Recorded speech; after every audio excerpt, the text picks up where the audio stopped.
नमस्कार। तो आज के सेशन में हम यहाँ पर जो ज्योग्राफी से संबंधित यहाँ पे विषय है उसको देखने का प्रयास करेंगे। तो ज्योग्राफी से जितने भी प्रश्न पूछे गए हैं प्रीवियस ईयर में उनसे देखने का प्रयास करेंगे। साथ ही साथ में ये आपके सभी एग्ज़ाम के लिए बेनिफिशियरी रहेगा, ठीक है। पहली चीज़। दूसरी चीज़ ये है कि जैसे कि बीए वालों का जो 3 सब्जेक्ट चुनने होते हैं, जिनमें आप ज्योग्राफी भी अगर चुनते हैं तो उनके लिए तो 100% ये बेनिफिट रहेगा ही। साथ ही साथ में बीएससी वालों के लिए और बीकॉम वालों के लिए भी, जो कि जीके और जीएस में क्वेश्चंस आते हैं, उनके लिए तो इम्पॉर्टेंट रहेगा ही। और साथ ही साथ में कुछ पीजीटी के जो आपके सिलेबस है, जो इसके अकॉर्डिंग ये बनाया गया है, तो उस पर भी ये डेफिनेटली इम्पॉर्टेंट रहने वाला है।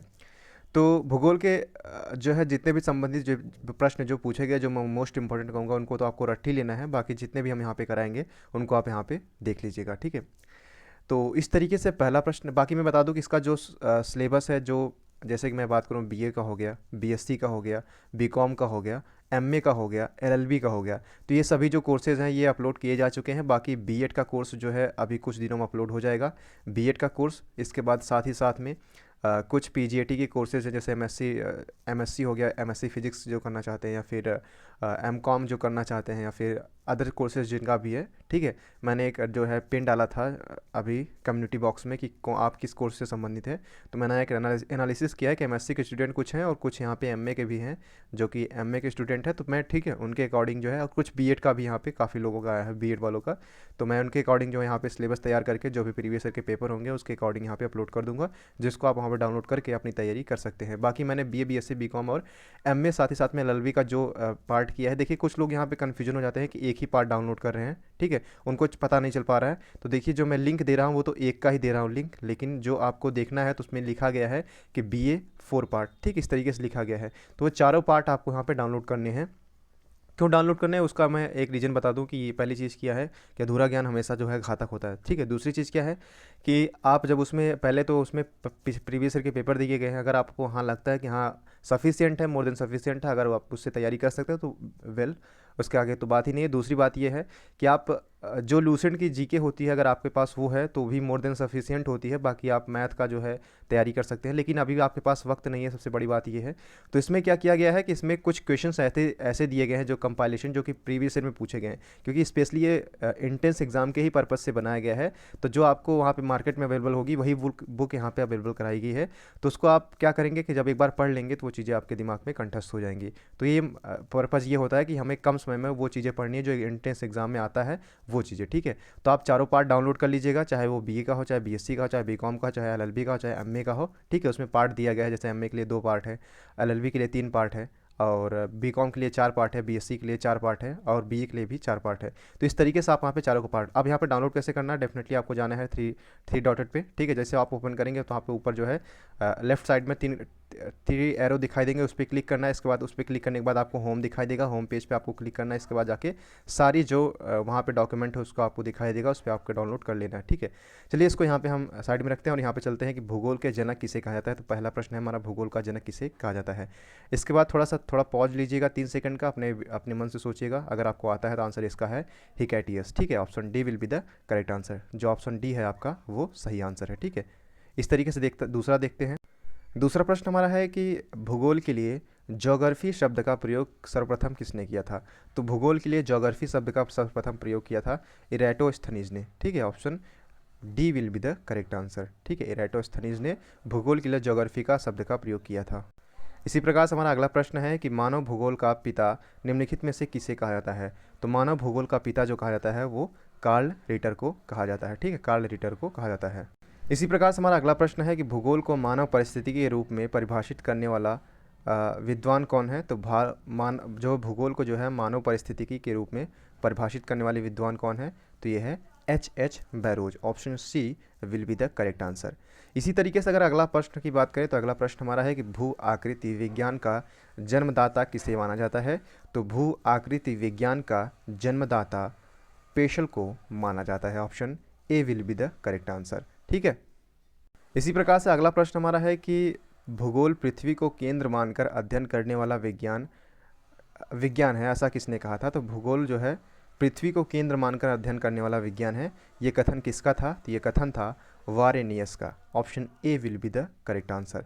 इसी प्रकार से सातवां प्रश्न हमारा है कि सौरमंडल के बारे में विश्व के समक्ष जानकारी प्रस्तुत करने का श्रेय किस विद्वान को जाता है? तो सौरमंडल के बारे में विश्व के समक्ष जानकारी प्रस्तुत करने का श्रेय जाता है कॉपरनिकस को। ऑप्शन ए जो होगा वो हमारा सही होगा। इसी तरीके से आठवां प्रश्न है कि सूर्य के चारों ओर घूमने वाले खगोलीय पिंड क्या कहलाते हैं? तो सूर्य के चारों ओर घूमने वाले खगोलीय पिंड ग्रह कहलाते हैं। वीडियो को पॉज कीजिएगा, थोड़ा सा समझिएगा, खुद को अध्ययन कीजिएगा कितना आपने पढ़ा है और कितना यहाँ पे आप सही कर पा रहे हैं। भूगोल भूतल का अध्ययन है, ऐसा किसने कहा था? तो भूगोल भूतल का अध्ययन है, ऐसा कहा था कांट ने कहा था। सौरमंडल में कुल कितने ग्रह हैं? तो आपको पता ही होगा कि 8 ग्रह सौरमंडल में कुल होते हैं। इसी प्रकार से अगला प्रश्न की बात किया जाए कि किसी ग्रह के चारों ओर परिक्रमा करने वाले छोटे आकाशीय पिंड को क्या कहा जाता है? तो किसी ग्रह के चारों ओर परिक्रमा करने वाले छोटे आकाशीय पिंड को उपग्रह कहा जाता है। ठीक है, यानी जो ग्रहों की परिक्रमा करते हैं उसे हम क्या कहते हैं? उपग्रह कहते हैं। इसी प्रकार से ग्रहों की गति का नियम किसने प्रतिपादित किया था? तो ग्रहों के नियम का जो है प्रतिपादन केपलर ने किया था। 13 नंबर है हमारा कि नॉर्वे में अर्धरात्रि के समय सूर्य कब दिखाई देता है? तो नॉर्वे में अर्धरात्रि के समय सूर्य 21 जून को दिखाई देता है। सौरमंडल की खोज किसने की थी? तो सौरमंडल की खोज किया था कॉपरनिकस ने। इसी प्रकार से 15 नंबर हमारा है कि सौरमंडल का जन्मदाता किसे माना जाता है या फिर किसे कहा जाता है? तो सौरमंडल का जन्मदाता सूर्य को कहा जाता है। ठीक है, हमारा अगला प्रश्न है कि एक ग्रह की अपने कक्ष में सूर्य के अधिकतम दूरी को क्या कहा जाता है? तो एक ग्रह की अपने कक्ष में सूर्य से अधिकतम दूरी है जो उसे कहा जाता है अपसौर। ठीक है, उपसौर किसे कहते हैं ये आपको कमेंट बॉक्स के माध्यम से बताना है।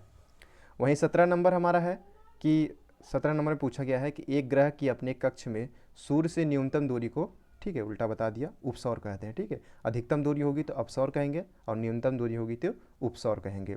वहीं पूछा गया है कि अंतरिक्ष में कुल कितने तारामंडल हैं? तो अंतरिक्ष में कुल 89 तारामंडल है। पार्थिव ग्रहों की संख्या कितनी है? तो पार्थिव ग्रहों की संख्या 4 है।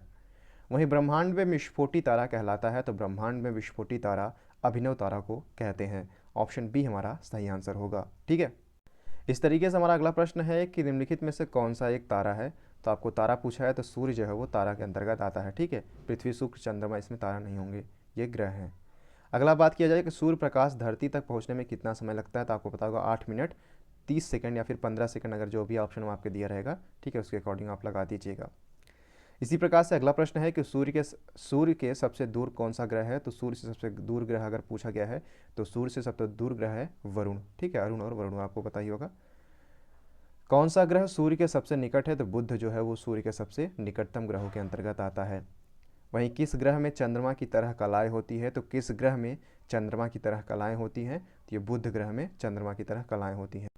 वहीं अगला प्रश्न हमारा है कि बुध सूर्य का एक चक्कर लगाने में लगभग 88 दिनों का समय लेता है। ठीक है, 88 डेज का समय लगता है, ये चीज़ें आपको पता ही होंगी। सौरमंडल का अत्यधिक तीव्र ग्रह कौन सा है? तो सौरमंडल का जो अत्यधिक तीव्र ग्रह है उसे कहते हैं बुध। निम्नलिखित में से किस ग्रह को पृथ्वी की बहन, आपको पता ही होगा शुक्र जो है वो पृथ्वी की बहन के अंतर्गत कही जाती है। 2 ग्रह जिनके उपग्रह नहीं है, तो 2 ग्रह ऐसे हैं शुक्र और बुध जिनके उपग्रह नहीं हैं। ठीक है, जो ग्रहों की परिक्रमा करते हैं उन्हें उपग्रह कहते हैं। इसी प्रकार से किस ग्रह को शाम का तारा कहा जाता है? तो शुक्र को शाम का तारा कहा जाता है। इसी प्रकार से अगले प्रश्न की बात किया जाए कि यूरोपवासी किस ग्रह की पूजा देवी के रूप में करते थे? तो यूरोपवासी जो है शुक्र ग्रह की जो है पूजा एक देवी के रूप में करते थे। वहीं 32 नंबर हमारा है कि पृथ्वी की उपसौर स्थिति किस महीने में होती है? तो पृथ्वी की उपसौर स्थिति जनवरी महीने में होती है। इसी प्रकार से हमारा अगला प्रश्न है कि पृथ्वी की सबसे ऊपरी परत के लिए सर्वप्रथम सियाल शब्द का प्रयोग किसने किया था? तो पृथ्वी की सबसे ऊपरी परत के लिए सर्वप्रथम सियाल शब्द का प्रयोग जो किया था वो उन्होंने स्वेस ने किया था। ठीक है, स्वेस। पृथ्वी के किस भाग में निकेल और लोहा की प्रधानता है? तो पृथ्वी की किस भाग में लोहा और निकिल पाया जाता है अधिकतम मात्रा में? तो आपको पता होगा कि सियाल, सीमा, निफे, ये 3 चीज़ें होती हैं। तो नी से निकिल होता है, फ से क्या होता है फेरस, जिसे हम या फिर क्या कहते हैं लोहा कहते हैं। ठीक है, इस तरीके से आप यहाँ पे याद कर सकते हैं।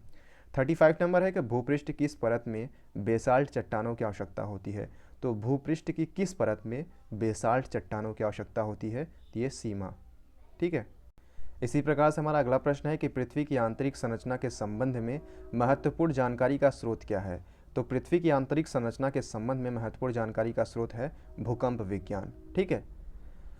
पृथ्वी की कुल द्रव्यमान का लगभग कितना प्रतिशत मेंटल में पाया जाता है? तो पृथ्वी के कुल द्रव्यमान का लगभग 68% जो है वो मेंटल में पाया जाता है। ठीक है।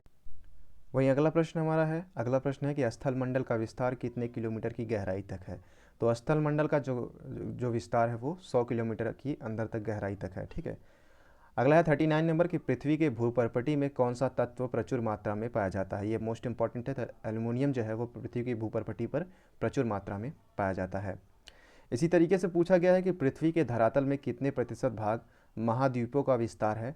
तो यहाँ पे 29.2 जो है या इतने भाग पर महाद्वीपों का विस्तार है पृथ्वी पर। ठीक है। इसी प्रकार से अगर देखा जाए कि पृथ्वी ग्रह की संरचना में प्रवार के नीचे क्रोड निम्नलिखित में से किस एक से बना है? तो पृथ्वी ग्रह की संरचना में जो है प्रवार के नीचे जो क्रोड है वो लौह से बना है। ठीक है। जो पृथ्वी की संरचना होती है उसमें जो प्रवार के नीचे जो क्रोड होता है, क्रोड में यहाँ पे याद रख सकते हैं कि लौह से बना है। इसी तरीके से 42 नंबर है कि किस पृथ्वी की 3 संकेंद्रीय परतों में ऊपर से दूसरी परत का नाम क्या है? देखिए, ध्यान से समझने का प्रयास कीजिएगा कि जो पृथ्वी की परत होती है 3 संकेंद्रीय परत होती है, सियाल, सीमा और निफे। अब दूसरी सीमा आपको बताया है, तो सियाल होता है, फिर दूसरा होता है सीमा, फिर तीसरा होता है निफे। ठीक है। आप इस तरीके से क्रमवार अध्ययन कर सकते हैं। सियाल मतलब C for silicon, A for aluminium, sima है जो है सिलिकॉन और मैग्नीशियम, निफे है यानी निकिल और फेरस। ठीक है। इस तरीके से आप यहाँ पे याद कर सकते हैं। याद कर सकते हैं कुछ अक्षांशों, कुल अक्षांशों की संख्या क्या है? तो 180। ठीक है। 180 अक्षांश होते हैं।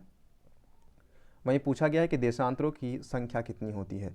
तो देशांतरों की संख्या 360 होती है, अक्षांश की संख्या 180 होती है। ठीक है। 180 डिग्री आप जानते होंगे, अगर आपके पास भूगोल का जो मैप है, ठीक है, उस पर देखिएगा, समझ में आ जाएगा। अब यहाँ पे आपको ये चीज़ें बतानी है कि 1 डिग्री घूमने पर या फिर 1 अक्षांश घूमने पर समय में चेंजेस क्या आते हैं, ये आपको बताना है। ठीक है। ग्रीनविच रेखा से जो है हमारा भारत का जो समय रेखा है, जो मानक समय रेखा है, वो कितना घंटा आगे या फिर कितना घंटा पीछे, ये आपको कमेंट बॉक्स के माध्यम से बताना है। ठीक है। और ये कहाँ से मापा जाता है? तो इलाहाबाद का नैनी से ये आप चीज़ यहाँ पे याद कर सकते हैं।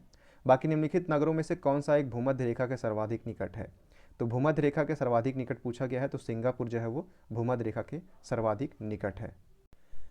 इसी प्रकार से हमारा अगला प्रश्न है कि निम्नलिखित में से किस देश से होकर कर्क रेखा नहीं गुजरती है? इस पर ध्यान दीजिएगा कि कर्क रेखा होकर नहीं गुजरती है तो क्या है? जायरे। जबकि चीन और भारत से होकर कर्क रेखा गुजरती है। ठीक है। इस तरीके से आप यहाँ पे देख सकते हैं। अंतर्राष्ट्रीय दिनांक रेखा कहाँ से होकर गुजरती है? तो अंतर्राष्ट्रीय दिनांक रेखा 180 डिग्री से होकर गुजरती है। ग्रीनविच किस देश में स्थित है? तो ग्रीनविच जो आपको पता होगा, जहाँ से जो है यूके में है। ठीक है। वहीं अगर बात किया जाए कि एक देशांतर को पार करने में 2 स्थानों के बीच स्थानीय समय के बीच कितना अंतर का आता है? तो यहाँ पे आता है 4 मिनट का। ठीक है। जो हमने पूछा था कि एक देशांतर को पार करने पर लगभग 2 स्थानों के बीच में कितना अंतर आता है, तो 4 मिनट का अंतर आता है। ठीक है। इसको आप यहाँ पे देख लीजिएगा। इसी तरीके से अगला प्रश्न है हमारा 50 नंबर यानी 50 नंबर है हमारा कि अंतर्राष्ट्रीय तिथि रेखा का निर्धारण किस वर्ष किया गया था? तो 1884 में अंतर्राष्ट्रीय तिथि रेखा का निर्धारण किया गया था। इसी प्रकार से अगला प्रश्न हमारा कि भारत का प्रमाणिक समय किस स्थान से निश्चित किया जाता है? जो कि हमने बताया था इलाहाबाद से। ठीक है। नैनी जो है वहाँ से किया जाता है। अगला जो है हमारा कि भूपृष्ठ का कितना प्रतिशत भाग अवसादी शैल से ढका है? तो भूपृष्ठ का लगभग 75% जो भाग है वो अवसादी शैलों से ढका हुआ है। वहीं कोयला किस चट्टानों में पाया जाता है? तो कोयला जो है वो परतदार चट्टानों में पाया जाता है। 54 नंबर की बात करें कि निम्नलिखित में से कौन सा रूपांतरित चट्टान नहीं है? तो रूपांतरित चट्टान नहीं है, आपको याद रखना है, ग्रेनाइट जो है वो रूपांतरित चट्टान के अंतर्गत नहीं आता है। जबकि स्लेट, संगमरमर और स्फटिक जो है ये तीनों जो है रूपांतरित चट्टानों के अंतर्गत आते हैं। 55 नंबर हमारा है कि निम्नलिखित में से कौन सा कायांतरित शैल है? कायांतरित शैलों का आपको उदाहरण याद रखना है। ये जो है संगमरमर जो है वो कायांतरित चट्टानों की या फिर कायांतरित शैल की एक उदाहरण के अंतर्गत आता है। इसी प्रकार से हमारा अगला प्रश्न है कि विश्व का सबसे ऊंचा पर्वत शिखर कहाँ पर स्थित है? तो विश्व का सबसे ऊंचा पर्वत शिखर जो है वो नेपाल में स्थित है। उसका नाम क्या है ये आपको बताना है। निम्नलिखित में से कौन सी पर्वत श्रृंखला विश्व में सबसे बड़ी है? तो एंडीज जो पर्वतमाला है ये पर्वत सबसे बड़ा श्रृंखला है। विश्व की सबसे बड़ी पर्वत श्रृंखला कौन सी है? एंडीज पर्वत। संसार का सर्वाधिक सक्रिय ज्वालामुखी है कियालू। और कोटोपैक्सी कहाँ पर स्थित है? तो कोटोपैक्सी जो है वो इक्वाडोर में स्थित है। वही वायुमंडल में नाइट्रोजन की प्रतिशत आपसे पूछा गया है तो 78% जो है। अगला हमारा प्रश्न है कि वायुमंडल में सर्वाधिक मात्रा में विद्यमान अक्रिय गैस कौन सी है। ठीक है, आपने याद रखा होगा कि हीना, नीना और करीना के झेरॉक्स, रेविना। ठीक है, इस तरीके से आपने याद भी रखा होगा जो आपके पीरियोडिक टेबल में होते हैं। काफ़ी इंपॉर्टेंट होते हैं, इस बार भी कई बार पूछ लेता है इसमें से भी। जैसे वायुमंडल में सर्वाधिक मात्रा में जो अक्रिय गैस सबसे विद्यमान है वो है ऑर्गन। ठीक। 62 नंबर है कि वायुमंडल में सर्वाधिक कौन सी गैस मिलती है। तो आपको पता ही होगा कि नाइट्रोजन जो गैस है वो वायुमंडल में सर्वाधिक रूप से मिलती है। वायुमंडल की सर्वाधिक अस्थायी तत्व कौन सा है। तो जलवाष्प जो है वो सर्वाधिक अस्थायी तत्व के अंतर्गत आता है। ठीक है, परमाणु क्रमांक आपको नाइट्रोजन का, ऑक्सीजन का, दोनों का कमेंट बॉक्स के माध्यम से बताना है। वहीं लोयस पठार स्थित है, तो लोयस पठार जो है वो चीन में अवस्थित है। पृथ्वी के वायुमंडल का कितना प्रतिशत भाग 29 किलोमीटर की ऊंचाई तक पाया जाता है। तो पृथ्वी के वायुमंडल का जो है भाग 97% भाग जो है वो 29 किलोमीटर की ऊंचाई तक पाया जाता है। ठीक है, वहीं इसी प्रकार से अगला प्रश्न की बात किया जाए कि मेघ गर्जन वायुमंडल की किस परत में होता है। तो मेघ गर्जन जो होता है वो क्षोभ मंडल में होता है। और आपको बताना है कि जो हवाई जहाज होती हैं या फिर हेलीकॉप्टर होते हैं वो किस मंडल में उड़ाए जाते हैं और ओजोन परत किस मंडल में अवस्थित है, ये आपको कमेंट बॉक्स के माध्यम से बताना है। ठीक है, आई होप कि डेफिनेटली आप लोग बताएंगे और आपका आंसर पिन कर दिया जाएगा। ठीक है, अगर सही होगा तो। सूर्य की तीव्र किरणों द्वारा झुलसने से वायुमंडल की कौन सी गैस हमारी रक्षा करती है। तो सूर्य की तीव्र किरणों से झुलसने पर वायुमंडल की कौन सी गैस, तो ओजोन। ठीक है, O3 जिसका होता है परमाणु, जो इसका जिसका केमिकल बॉन्डिंग होती है O3। शांत पेटी किस रेखा के दोनों ओर पाई जाती है। तो शांत पेटी जो है भूमध्य रेखा के दोनों तरफ पाई जाती है। ठीक है, जिसमें हलचल ज़्यादा नहीं होती है। निम्नलिखित में से किसे प्राकृतिक की सुरक्षा वाल्व कहा जाता है। तो ज्वालामुखी जो है वो प्रकृति की सुरक्षा वाल्व कहते हैं इसे। अगला प्रश्न है 70 नंबर कि विश्व का सबसे ऊंचा ज्वालामुखी पर्वत कोटोपैक्सी कहाँ पर स्थित है। तो ये है इक्वाडोर में स्थित है। 71 नंबर है कि निम्नलिखित में से कौन सा एक वलित पर्वत का उदाहरण है। तो वलित पर्वत का उदाहरण आपसे पूछा गया, तो हिमालय जो है ये वलित पर्वत का एक उदाहरण के अंतर्गत आता है। 72 नंबर है कि पठारी क्षेत्रों में विश्व की कितनी प्रतिशत जनसंख्या निवास करती है। तो पठारी क्षेत्र में लगभग 9% जनसंख्या विश्व की निवास करती है। वहीं 73 है कि भूकंप में धरातलीय तरंगे होती है। तो एल तरंगे होती है। ठीक है, जो भूकंप में धरातलीय तरंगे क्या उसे कहते हैं, एल तरंगे। नवीनतम पर्वतमाला श्रेणी का उदाहरण आपको बताना है। तो यूराल पर्वत जो है वो नवीनतम पर्वतमाला श्रेणी के अंतर्गत आता है, उदाहरण है इसका। वहीं पूछा गया 75 की हिमालय की उत्पत्ति किस भूसन्नति से हुई है। तो हिमालय की उत्पत्ति जो है वो टेथिस सागर से हुई है, आपको पता ही होगा। अगला प्रश्न हमारा है कि विसुवियस ज्वालामुखी किस देश में स्थित है। तो विसुवियस ज्वालामुखी जो है वो इटली में अवस्थित है। इसी तरीके से हमारा अगला प्रश्न है कि माउंट एवरेस्ट ज्वालामुखी निम्नलिखित में से किस महाद्वीप में अवस्थित है। तो माउंट एरेबस जो है ज्वालामुखी, ये ज्वालामुखी का नाम है। ठीक है, माउंट एवरेस्ट नहीं है। माउंट एरेबस ज्वालामुखी जो है वो कहाँ पर अवस्थित है, वो अंटार्कटिका में है। ठीक है, यहाँ पे ज्वालामुखी का नाम है। वायुमंडल में सबसे अधिक ओजोन कहाँ पर संकेंद्रित है। तो ये है स्ट्रेटोस्फीयर में। ठीक है, आपको अवस्थित है। पृथ्वी की सतह से सबसे दूर वायुमंडल परत किस नाम से जानी जाती है। तो पृथ्वी की सतह से सबसे दूर वायुमंडल जिसे हम आयनमंडल कहते हैं। ठीक है, बहिर्मंडल के बाद आयनमंडल आता है। ये मंडलों का क्रम क्या होता है ये आपको कमेंट बॉक्स के माध्यम से डेफिनेटली बताइएगा। दीर्घ रेडियो तरंगे पृथ्वी की किस सतह से परावर्तित होती हैं। तो जो दीर्घ रेडियो तरंगे होती हैं वो आयनमंडल से परावर्तित होती हैं। ठीक है, इस तरीके से आप यहाँ पे याद कर सकते हैं। अगर बात किया जाए अगले प्रश्न की कि संचार उपग्रह किस वायुमंडलीय स्तर में स्थित होते हैं। तो संचार उपग्रह जो होते हैं वो आयनमंडल में अवस्थित होते हैं। ठीक है, इसी तरीके से अगला बात किया जाए कि वायुमंडल के किस भाग में जलवाष्प की कुल मात्रा का 90% भाग विद्यमान रहता है। तो वायुमंडल का जो है क्षोभ मंडल एक ऐसा भाग है जहां जलवाष्प की कुल मात्रा का 90% भाग विद्यमान रहता है। वहीं सामान्य वायुदाब पाया जाता है। तो सामान्य वायुदाब जो है वो सागर तलों पर पाया जाता है। वायुदाब में अचानक आने वाली कमी निम्नलिखित में से किसका सूचकांक है। यानी वायुदाब में अगर वायुदाब घट जाता है अचानक तो ये इसका मतलब है तूफानी मौसम आएगा। ठीक है, अगर अचानक बढ़ जाए तो ये क्या है, ये आपको कमेंट बॉक्स के माध्यम से बताना है। अगर धीरे धीरे घटता है तो किसका उदाहरण है। ठीक है, ये आपको बताना है। दो चीज़ें आपने पूछी है, अगर अचानक बढ़ जाता है तो किसका उदाहरण है और धीरे धीरे घटता है तो किसका उदाहरण है। वही वायुमंडल का कौन सा भाग रसायन मंडल के एक भाग है। तो वायुमंडल का जो ओजोन मंडल है ये रसायन मंडल का एक भाग के अंतर्गत आता है। इसी प्रकार से अगला प्रश्न है कि उच्च दाब क्षेत्र से भूमध्य सागर की ओर चलने वाली पवनें होती है। तो उच्च दाब यानी हाई प्रेशर से जो है भूमध्य सागर की ओर जो पवनें चलती हैं उन्हें क्या कहते हैं, उन्हें व्यापारी पवनें कहते हैं। ठीक है, हाई बेल्ट से लो बेल्ट की तरफ, भूमध्य की रेखा की तरफ।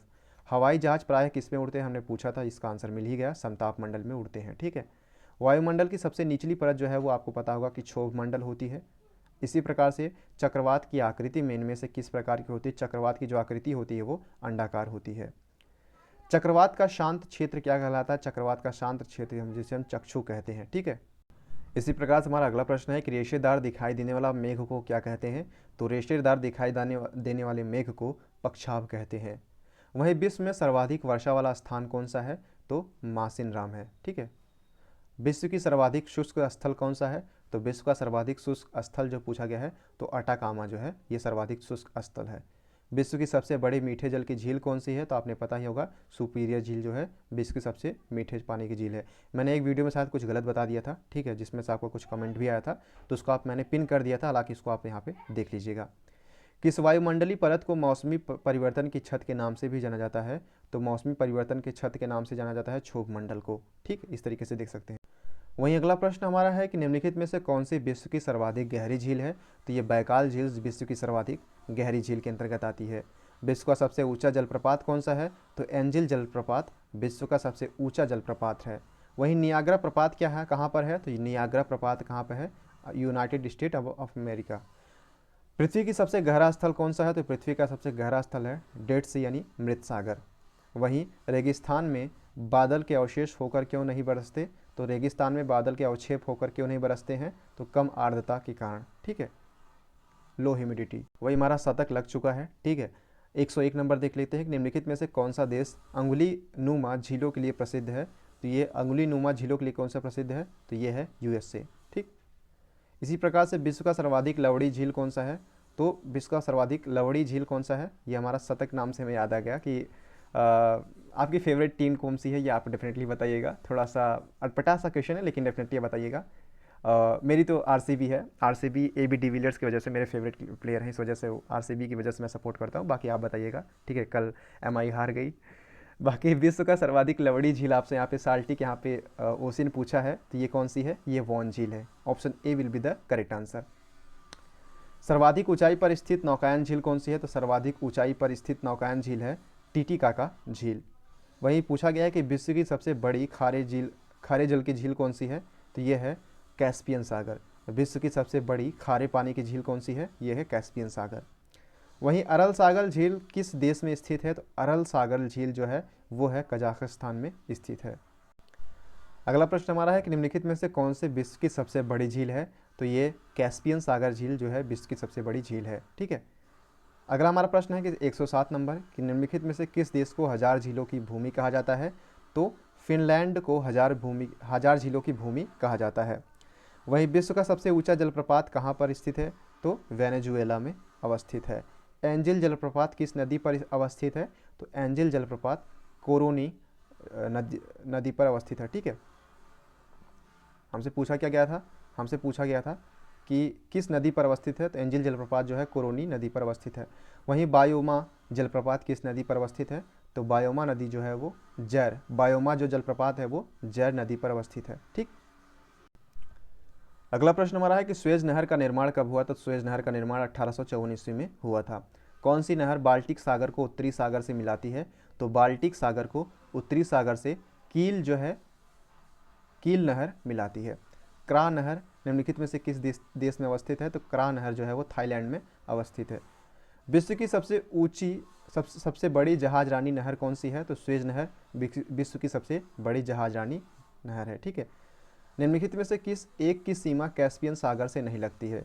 देखिए, कजाकिस्तान अजरबैजान ये दोनों की सीमा जो है कैस्पियन सागर से लगती है, जबकि आर्मेनिया की सीमा नहीं लगती है। ठीक है, अगला प्रश्न है कि निम्नलिखित में से कौन सी एक झील तंजानिया और युगांडा के बीच अंतर्राष्ट्रीय सीमा बनाती है, तो ये है विक्टोरिया झील, जो कि तंजानिया और युगांडा के बीच एक अंतर्राष्ट्रीय बनाती है सीमा। विश्व की सर्वाधिक खारे जल की झील वॉन झील किस देश में स्थित है, तो वॉन झील जो है वो तुर्की देश में अवस्थित है। वहीं है सुएज नहर की लंबाई कितनी है, तो सुएज नहर की लंबाई है 168 किलोमीटर। ठीक, सुएज नहर कब बनकर तैयार हुआ था, तो सुएज नहर बनकर तैयार हुआ था 1869 में। वहीं बात किया जाए किस महाद्वीप को श्वेत महाद्वीप के नाम से जाना जाता है, तो ये है अंटार्कटिका महाद्वीप को श्वेत महाद्वीप के नाम से जाना जाता है। अगला हमारा प्रश्न है कि किस महाद्वीप को प्रायद्वीपीय महाद्वीप के नाम से जाना जाता है। तो किस महाद्वीप को, यूरोप महाद्वीप को प्रायद्वीपीय महाद्वीप के नाम से जाना जाता है। 122 है कि निम्नलिखित में से किस महाद्वीप को महाद्वीपों का महाद्वीप कहा जाता है। तो एशिया महाद्वीप को महाद्वीपों का महाद्वीप कहा जाता है। वहीं निम्नलिखित में से कौन सा एक द्वीपीय महाद्वीप के नाम से जाना जाता है। तो निम्नलिखित में से कौन सा एक द्वीपीय महाद्वीप के रूप में जाना जाता है। तो ऑस्ट्रेलिया महाद्वीप जो है ये द्वीपीय महाद्वीप के रूप में जाना जाता है। क्षेत्रफल की दृष्टि से विश्व का सबसे छोटा महाद्वीप ऑस्ट्रेलिया महाद्वीप है और प्रति चक्रवात की आकृति समानता होती है। तो प्रति चक्रवात की जो समानता आकृति होती है वो गोलाकार होती है।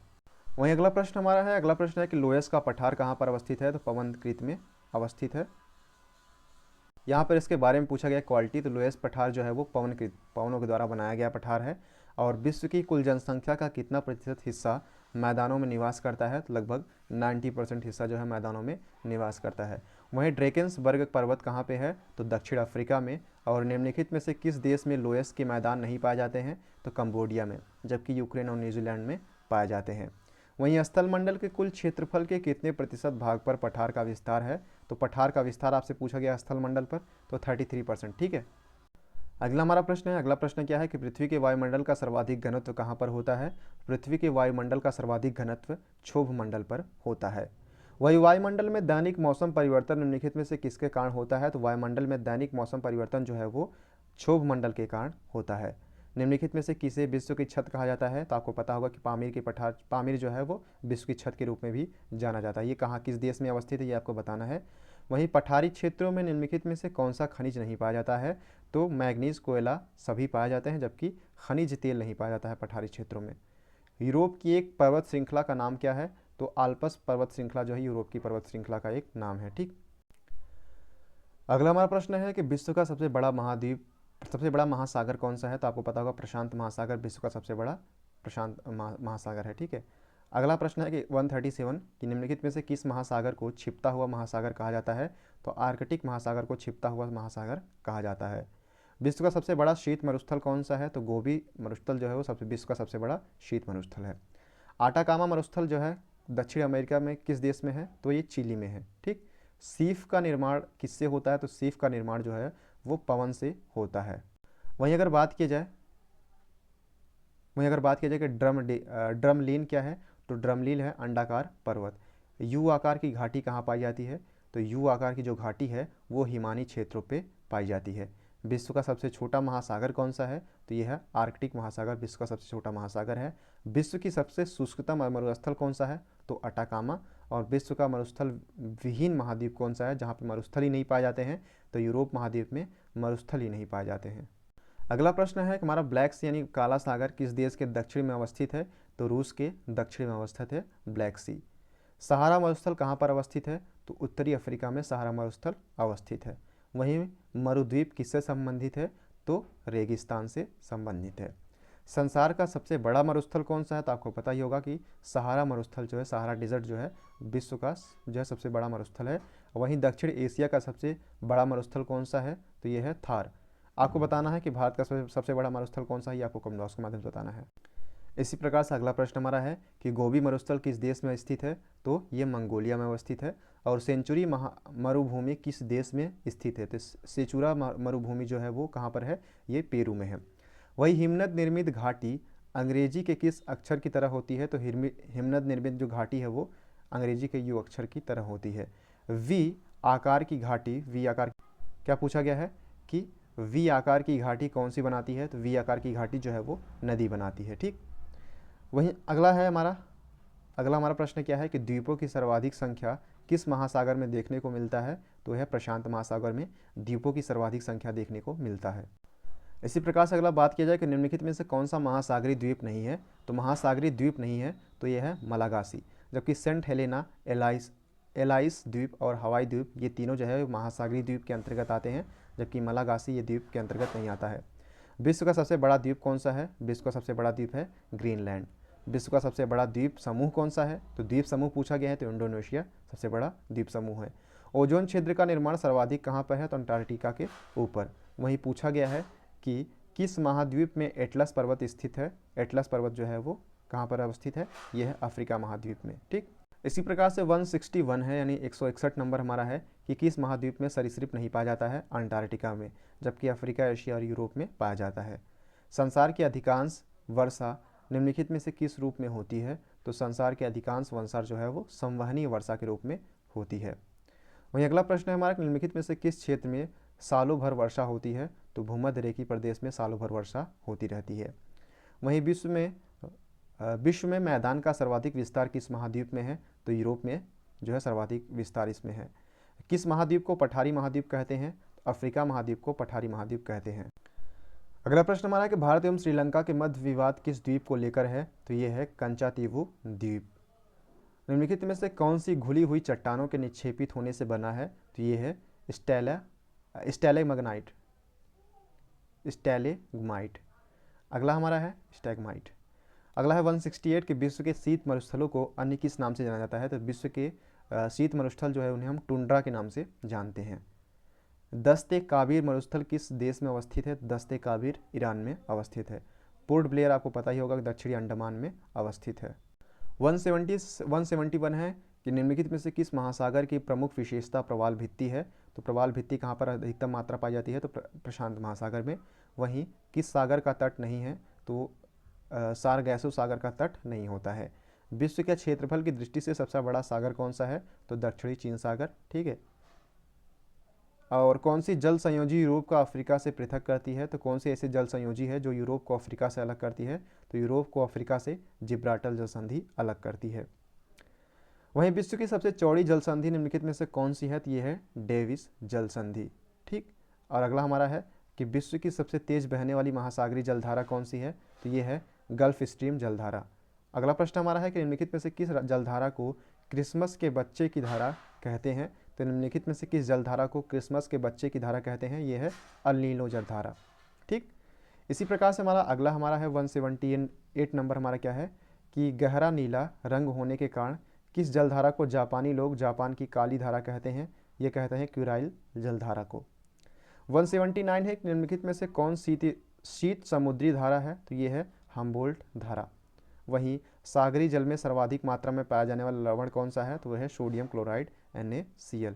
ठीक, तो आज का सेशन हमारा यहीं पे समाप्त होता है। आई होप कि आपको जो है प्रश्न जो है समझ में आ गए होंगे, और डेफिनेटली आपके एग्ज़ाम के पॉइंट ऑफ व्यू से काफ़ी इंपॉर्टेंट है, तो आपके एग्ज़ाम के पॉइंट ऑफ व्यू से इंपॉर्टेंट होने की वजह से ही आपके एग्ज़ाम में काफ़ी मदद भी करेंगे। अगर आपका कोई भी डाउट हो तो आप हमसे जो है डायरेक्टली कमेंट बॉक्स के माध्यम से पूछ सकते हैं, या फिर अगर आपको जो है कोई भी डाउट हो तो आप इंस्टाग्राम के माध्यम से भी पूछ सकते हैं। ठीक है, द सेकेंड थिंग इज़ कि आप यहाँ पे परचेस करने के लिए जो डिस्क्रिप्शन बॉक्स में है जो लिंक दिया गया है उसके माध्यम से जो भी आपका कोर्स है वहाँ से आप डायरेक्टली खरीद सकते हैं। ठीक है, या फिर डाउनलोड करके वहाँ पे आप देख सकते हैं। अदरवाइज़ ये चीज़ें यहाँ पे चलती रहेंगी। जो भी डाउट हो आप यहाँ पे पूछ सकते हैं, और जितने भी प्रश्न आपके द्वारा पूछे गए हैं मेरे द्वारा आपसे, और उसको डेफिनेटली आप बताइएगा। So thank you so much, keep loving, keep supporting and keep stay with us.